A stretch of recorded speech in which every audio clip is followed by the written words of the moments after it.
Hi friends, this is Tikendra और आज जिस टॉपिक पे मैं आपसे बातें करूंगा वो है डायबिटीज़, जिसे हम हाई ब्लड शुगर के नाम से जानते हैं। फ्रेंड्स, इंडियन कॉन्टेक्स्ट में अगर बात कहें, अर्ली सेंचुरी से इंडियंस इसे मधुमेह या फिर हनी यूरिन के नाम से जानते हैं। डायबिटीज है क्या? डायबिटीज एक मेटाबॉलिक डिसऑर्डर या फिर कहें चयापचय विकार है। मींस एक गैस्ट्रोइंटेस्टाइनल डिजीज है रिलेटेड टू डाइजेस्टिव सिस्टम, पाचन तंत्र, जिसमें ब्लड शुगर बढ़ जाता है या फिर कहें ग्लूकोज लेवल बढ़ जाता है ना। फ्रेंड्स, डायबिटीज डब्ल्यूएचओ के according top 10 death causing disease में से एक है। पूरी दुनिया भर में लगभग 500 मिलियन लोग इससे ग्रसित हैं। 1980 में ये आंकड़ा लगभग 100 मिलियन का था और आज इन 35-40 सालों में ये 5 गुना हो गया है। दुनिया भर में लगभग 5 मिलियन लोगों की मौत हर साल डायबिटीज से होती है। वर्ल्ड वाइड अगर बात कहें तो चाइना के बाद भारत दूसरे नंबर का देश है जिसमें सबसे ज़्यादा डायबिटिक पेशेंट्स हैं। डब्ल्यूएचओ के अकॉर्डिंग डायबिटीज़ में ग्लूकोज की मात्रा बढ़ जाती है और इसका कारण या तो पहला वंशानुगत हेरिडिटी जीन्स की वजह है या फिर सेकेंडली न्यूट्रिशन की कमी हो सकती है। एक्चुअली होता क्या है? फ्रेंड्स, हमारा शरीर 3 प्रकार से ग्लूकोज प्राप्त करता है। फ्रेंड्स, पहला तरीका है इंटेस्टाइनल एब्जॉर्प्शन ऑफ फूड या फिर स्टार्च। जो हम खाना खाते हैं उससे ग्लूकोज का एब्जॉर्प्शन होना आंतों में। फ्रेंड्स, जब हम खाना खाते हैं तो हमारे स्टोमक, पेट में खाना पचता है और लीवर, पैनक्रियाज से होते हुए ये बड़ी आंत, फिर छोटी आंत एंड देन ये एनस से बाहर निकल जाता है, वेस्ट, है ना। तो जो हमारा खाना पचता हुआ छोटी आंत तक पहुंचता है, तो आप देखोगे इस पिक्चर में कि ये छोटी आंत में माइक्रोविली, जो स्पिंडल लाइक स्ट्रक्चर्स हैं, ये जो खाना हमारा आ रहा है इंटेस्टिनल ल्यूमेन में, तो उस खाने से ग्लूकोज या फिर कहें जितने भी न्यूट्रिशन आपका उस खाने में है, न्यूट्रिएंट्स उस खाने में है, तो उन पोषक तत्वों को ये माइक्रोविली के थ्रू एब्जॉर्ब करके, जो राइट हैंड पार्ट आपका देखोगे स्मॉल इंटेस्टाइन का ब्लड है, तो उस ब्लड में ये सारा ग्लूकोज और न्यूट्रिशनल वैल्यू ट्रांसफ़र कर देते हैं। तो ये पहला तरीका है जिससे हमारा शरीर ग्लूकोज प्राप्त करता है ना। और दूसरा आप देखोगे कि ब्रेकडाउन ऑफ ग्लाइकोजन के द्वारा। एक्चुअली ग्लाइकोजन क्या होता है? ये स्टोरेज फॉर्म है ग्लूकोज की in liver and muscle cells. Means जब हमारा ग्लूकोज जब हम खाने से लेते हैं, वो जब एक्सेस अमाउंट में होता है हमारे शरीर में, तो वो इंसुलिन हार्मोन की हेल्प से उस ग्लूकोज को ट्रांसफ़र करता है या फिर स्टोरेज फॉर्म में स्टोर करता है, जिसे ग्लाइकोजन बोला जाता है। तो वो जो ग्लाइकोजन है उसका ब्रेकडाउन होता है जब कभी हमारे सेल को, हमारी बॉडी को ग्लूकोज की रिक्वायरमेंट होती है। तो फ्रेंड्स, ये दूसरा तरीका है जिस तरीके से हमारे शरीर को ग्लूकोज मिलता है, मीन्स ब्रेकडाउन ऑफ ग्लाइकोजन। और तीसरा जो तरीका है वो होता है glucose generation from non carbohydrate substrates in the body. Means जो प्रोटीन या फिर हम कहें फैट्स हमारी बॉडी में होते हैं, तो उनके थ्रू भी हमें ग्लूकोज मिलता है। अगर कार्बोहाइड्रेट हमारी बॉडी में कम है तो प्रोटीन और फैट से भी हमें ग्लूकोज जनरेशन होता है ना फ्रेंड्स। तो जिस भी प्रकार से ग्लूकोज मिलता है उसकी मात्रा को बैलेंस करने का काम होता है इंसुलिन हार्मोन का, जो पैनक्रियाज के अंदर बीटा सेल्स के द्वारा बनाया जाता है। इंसुलिन ग्लाइकोजन ब्रेकडाउन की प्रोसेस और ग्लूकोज जनरेशन की प्रोसेस, जो नॉन कार्बोहाइड्रेट सबस्ट्रेट से होते हैं, तो उन्हें रोक सकता है और फिर ग्लूकोज को ग्लाइकोजन की फॉर्म में मसल सेल्स में स्टोर कर सकता है। फ्रेंड्स, अब पूरे मेटाबॉलिक एक्टिविटी की बात करूं तो जैसे ही हम खाना खाते हैं, पैनक्रियाज इंसुलिन हार्मोन उत्पन्न करता है और फिर इंसुलिन उस खाने को ग्लाइकोजन की फॉर्म में लीवर और मसल सेल्स में स्टोर करता है, ताकि सेल्स को ज़रूरत पड़ने पर ग्लूकोज जो ग्लाइकोजन से मिलता है वो ग्लाइकोजन से ग्लूकोज बना के दिया जा सके। और इंसुलिन एक कैरियर की तरह काम करता है। यहाँ पे आप देखोगे ये ग्लूकोज को कैरी करके सेल्स के अंदर तक ले जाता है, जिसमें क्रोमियम इंसुलिन की हेल्प करता है, सहायता करता है, और क्रोमियम इंसुलिन रिसेप्टर्स के साथ काम करके इंसुलिन को सेल के अंदर आने में मदद करता है, जिससे ग्लूकोज लीवर सेल और मसल सेल्स के अंदर ग्लाइकोजन की फॉर्म में स्टोर हो जाता है।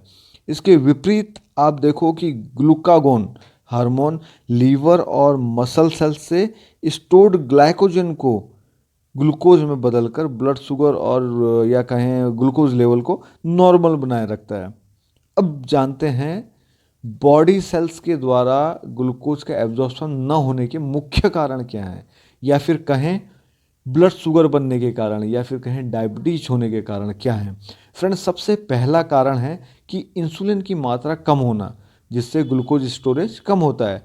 एक्चुअली पैनक्रियाज कम इंसुलिन बनाने लगता है। आप यहाँ पे पिक्चर में देखोगे जो टाइप 1 हमारा डायबिटीज़ है, उसमें ये जो पहला कारण है वो होता है।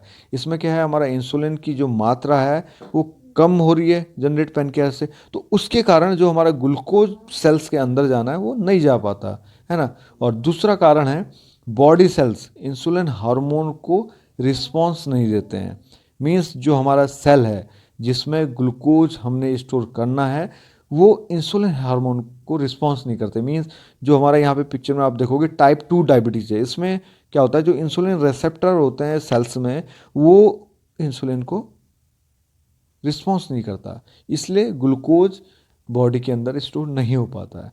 और फ्रेंड्स, थर्ड जो रीज़न है डायबिटीज़ होने का वो है पोषक तत्वों की कमी के कारण इंसुलिन हार्मोन की कार्य क्षमता कम होना। मीन्स न्यूट्रिशनल वैल्यू की कमी के कारण बॉडी में इंसुलिन का डिफेक्टिवनेस होना, जिसके कारण आपके जो इंसुलिन रिसेप्टर हैं उनमें भी इनएक्टिवनेस होता है और वो इंसुलिन को एक्सेप्ट नहीं कर पाते, जिसकी वजह से ग्लूकोज सेल के अंदर नहीं जा पाता। फ्रेंड्स, ये 3 कारण थे मेनली आज के टाइम पे आप देखोगे डायबिटीज होने के, है ना। अब हम बात करते हैं कुछ सिम्टम्स की, डायबिटीज़ सिम्टम्स की। तो आप देखोगे डायबिटीज़ में अक्सर आप देखोगे लोगों को यूरिन फ्रिक्वेंटली होने लगता है। जिस किसी को डायबिटीज़ होता है आप देखोगे उसे फ्रिक्वेंट यूरिन होने लगता है और बहुत वीकनेस, थकान होती है, प्यास बढ़ती है, चिड़चिड़ापन आता है, भूख बढ़ती है और मेनली आप देखोगे मीठा खाने का बहुत मन करता है ना। तो ये कुछ सिम्टम्स हैं। और अगर हम डायबिटीज को केयर ना करें और उसको फिर आगे ले जाएं तो बहुत सारी कॉम्प्लिकेशंस हमारे शरीर में आने लगती हैं। और उन कॉम्प्लिकेशंस की अगर बात कहें क्या होता है, तो सबसे पहले आप देखो, अगर डायबिटीज़ को हम केयर ना करें हमें ब्लाइंडनेस होने लगता है ना। आँखों की जो नज़र है, विज़न है, वो लॉस होने लगता है। सेकेंडली, अगर फिर भी हमने अगर ध्यान नहीं दिया डायबिटीज़ को लेके, तो आपकी किडनी फेल भी हो सकती है। और उसके अलावा आप देखोगे फूड अल्सर, आपके पैरों में अल्सर्स होने लगते हैं, कॉरोनरी डिजीज़ेज़ बढ़ जाती हैं, जो कार्डियोवास्कुलर डिजीज़ेज़ हैं, आपके ब्लड सर्कुलेशन से रिलेटेड जो भी कुछ पूरे शरीर में है वो कुछ ना कुछ उसमें डिफॉर्मेशन होने लगता है। और ये यहीं अगर हम इसको और क्रिटिकल आगे ले जाएं तो ये ब्रेन डैमेज भी करता है, नर्वस फेलर भी कर सकता है और इवन कहें कि डेथ भी हो सकती है। सो फ्रेंड्स, ये कॉम्प्लिकेशंस हो सकते हैं, इसलिए हमें ध्यान देना चाहिए कि अपनी डायबिटीज़ को कैसे केयर करें, है ना। और मेनली पहले हम जानते हैं कि डिफरेंट टाइप्स ऑफ डायबिटीज़ हैं क्या क्या, है ना। तो सबसे पहला होता है type 1 diabetes. Type 1 diabetes friends mainly family history से रिलेट करती है, या फिर जैसे हम बोलते हैं हेरिडेटरी जीन्स की वजह से, वंशानुगत मेनली ये बच्चों में ज़्यादा पाई जाती है। और आप देखोगे ये होता क्यों है, ये रीज़न जो हम पहले भी जान चुके हैं। सबसे पहला रीज़न जो डायबिटीज़ का था, ये इंसुलिन की कमी के कारण। तो हमारा क्या है, पैनक्रियाज फेल हो जाता है इंसुलिन को प्रोड्यूस करने में, तो उसके कारण ये टाइप 1 डायबिटीज़ होती है। और इसे हम इंसुलिन डिपेंडेंट डायबिटीज़ भी बोल सकते हैं, क्योंकि ये इंसुलिन की कमी से होती है। और सेकंड है type 2 diabetes. Type 2 diabetes friends mainly जो होती है आप देखोगे इसमें, जो हम पहले भी जान चुके हैं कि बॉडी सेल्स के हैं इंसुलिन को रिस्पॉन्स नहीं देते हैं, जिसकी वजह से ग्लूकोज सेल्स के अंदर नहीं जा पाता है ना, तो ब्लड में ही उसका लेवल बढ़ता जाता है। और इसका मेनली आप आज के समय पे आप देखोगे कि 90% जो केसेस होते हैं वो टाइप 2 डायबिटीज़ के होते हैं। वो क्यों? क्योंकि ये मेनली लाइफस्टाइल डिजीज़ है, जो आज के समय पे हमारा एक्सरसाइज में कमी है। आप देखोगे अपना पॉजिटिवनेस हमारा, क्योंकि स्ट्रेस लेवल बहुत ज़्यादा बढ़ गया आज आज के टाइम पे हमारा, और रेस्ट हम बहुत कम कर रहे हैं, ऐसे ही हमारी न्यूट्रिशनल वैल्यू बहुत कम है। तो इन सब लाइफस्टाइल जो हैबिट्स हैं हमारी, उनकी वजह से ये टाइप 2 डिजीज़ होती है। है ना। फ्रेंड्स, इसमें मेनली आप देखोगे ये इंसुलिन रेजिस्टेंस इसे हम बोल सकते हैं, या फिर इंसुलिन नॉन डिपेंडेंट डायबिटीज़ इसे हम बोल सकते हैं, टाइप 2 डायबिटीज़ को।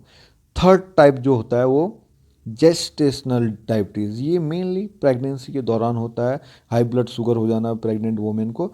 तो ये नॉर्मल केस होते हैं, 2 से 10% के करीब, जो लगभग ठीक हो जाते हैं अगर हम प्रॉपर केयर प्रेग्नेंट वुमेन को दें। तो ये थर्ड टाइप था। और इसके अलावा प्री डायबिटीज़ क्या है कि आपका जो टाइप 2 डायबिटीज़ है, तो बहुत लंबे समय से अगर वो कैरी ऑन होता है, कंटिन्यू चलता है, तो उसे फिर प्री डायबिटीज़ बोला जाता है। और नेक्स्ट टाइप सी डायबिटीज़ है। फ्रेंड्स, ये क्या होता है, इसमें हमारा जो इंसुलिन रेजिस्टेंस होता है वो ब्रेन सेल्स के द्वारा किया जाता है। मींस ब्रेन के जो सेल हैं उनमें जब ब्लड फ्लो के थ्रू ग्लूकोज पहुंच रहा है, तो वहाँ पे जो ब्रेन सेल्स हैं वो रिस्पॉन्स नहीं देते हैं इंसुलिन को, तो उसके कारण उनमें न्यूट्रिशनल वैल्यू की कमी हो रही है, ग्लूकोज लेवल कम हो रहा है। तो उस वजह से हमारा टाइप सी डायबिटीज़ हम बोलते हैं, है ना। और अब आप यहाँ पे देख भी रहे हैं चार्ट में कंपैरिजन टाइप 1 टाइप 2 में क्या क्या अंतर हैं। तो आप देखोगे टाइप 1 डायबिटीज़ आपकी सडनली होती है क्योंकि ये हेरिडिटरी रिलेटेड है, और टाइप 2 ये ग्रेजुअली होती है हमारी लाइफस्टाइल के अकॉर्डिंग। जैसा जैसा हम अपने जीवन यापन में चेंजेस करते रहेंगे उसके अकॉर्डिंग ये चेंज होता है। और टाइप 1 मोस्टली बच्चों में पाया जाता है, टाइप 2 एडल्ट्स में होता है ना। ऐसे ही अगर बॉडी साइज़ की बात करें, टाइप 1 में नॉर्मल हो जाते हैं, पतले हो जाते हैं, और टाइप 2 नॉर्मली ओबेस लोगों में, मोटे लोगों में पाया जाता है ना। ऐसे इसमें डिफरेंस है कई सारे आप देखोगे। तो इसके बाद आप देखो कि जो डायग्नोसिस है कैसे की जाती है डायबिटीज़ की, तो WHO डायबिटीज़ डायग्नोस्टिक जो क्राइटेरिया है वो क्या कहता है कि आप अगर देखो कि फास्टिंग ग्लूकोज मीन्स आप अगर भूखे पेट अपना ग्लूकोज लेवल चेक करते हो तो वो 110 mg/dl से कम होना चाहिए। और अगर नॉर्मली हम खाना खा चुके हैं और उसके विद इन 2 आवर हम डायबिटीज़ चेक करते हैं अपनी, तो वो एटलीस्ट 140 से कम होनी चाहिए, है ना। तो ये एक डायग्नोस्टिक क्राइटेरिया जिससे हमें पता चल सकता है कि हमारा डायबिटीज़ लेवल क्या है, या फिर कहें शुगर लेवल, ग्लूकोज लेवल क्या है। So friends, now prevention and medication, diabetes से कैसे हम अपने आप को प्रिवेंट कर सकते हैं, है ना। तो नॉर्मली आप देखोगे कि डायबिटीज़ से प्रिवेंट करने के लिए हमें अपनी लाइफस्टाइल और सप्लीमेंटेशन, न्यूट्रिशनल वैल्यू पे काम करना पड़ेगा। फ्रेंड्स, गुड लाइफस्टाइल हैबिट्स के लिए आप देखोगे जो पिलर्स होते हैं, अर्न जिसे हम बोलते हैं, सबसे पहला एक्सरसाइज। तो अच्छी लाइफस्टाइल, क्योंकि मेनली आप देखोगे 90% जो डायबिटीज़ होती है टाइप 2 डायबिटीज़, वो मेनली लाइफस्टाइल की वजह से होती है। तो लाइफस्टाइल अच्छी रखने के लिए हमें सबसे पहले रेगुलर एक्सरसाइज पे कम से कम आधे से 1 घंटा डेली एक्सरसाइज करना चाहिए। और यहाँ पे अगर डायबिटीज़ की हम बात करें तो एक्सरसाइज सेम इफ़ेक्ट डालती है हमारे शरीर में, जस्ट लाइक इंसुलिन हार्मोन। तो इसलिए एक्सरसाइज बहुत इंपॉर्टेंट है। और second, attitude, positive attitude means अपने को प्रॉपर अपना पॉजिटिवनेस रहना चाहिए। हमारा जो मेंटल एटीट्यूड है वो पॉजिटिव होना चाहिए, जिसके लिए हमें अच्छी अच्छी बुक्स, अच्छे अच्छे ऑडियो वीडियो सुनने चाहिए, है ना। और third, rest, adequate rest means doctor भी कहते हैं कि एटलीस्ट 6 to 8 आवर्स हमें डेली रेस्ट करना चाहिए, ताकि हमारी जो मेटाबॉलिक एक्टिविटीज़ हैं हमारी बॉडी में वो रिपेयर हो सकें, अपने आप को ग्रो कर सकें, अपने आप को मीन्स प्रिवेंट कर सकें दिक्कतों से, जैसे डिजीज़ों से, फॉरेन पार्टिकल से, है ना। तो इसलिए रेस्ट ज़रूरी है। और फोर्थ, न्यूट्रिशन मीन्स न्यूट्रिशन आज के समय पे आप देखो कि बहुत इम्पोर्टेंट रोल प्ले करता है किसी भी अवस्था के हमारे शरीर की, है ना। तो न्यूट्रिशनल के लिए हम क्या कर सकते हैं, प्रॉपर न्यूट्रिशन के लिए जो इम्पोर्टेंट यूजफुल सप्लीमेंट्स हैं वो हम जान सकते हैं कि क्या है डायबिटीज़ के केस में। अगर डायबिटीज़ हो जाती है तो उसके लिए जो यूजफुल सप्लीमेंट्स हैं वो हैं, आप देखो glucose health, vitamin B, fibre, multivitamin, omega 3, vitamin C, calcium, ginseng, protein, iron, folic and sugar powder. तो इन 11 सप्लीमेंट्स में भी अगर मैं कहूँ कि मोस्ट इम्पॉर्टेंट सप्लीमेंट्स क्या हैं, तो वो आप देखो, सबसे पहला natural B, vitamin B. Vitamin B इसलिए इम्पॉर्टेंट है because vitamin B complex carbohydrate है और ये हमारे शरीर के सारे मेटाबॉलिक एक्टिविटीज़ पे काम करता है। तो इसलिए डायबिटिक पेशेंट्स के लिए नेचुरल बी, विटामिन बी बहुत ही इम्पोर्टेंट है। Secondly fibre.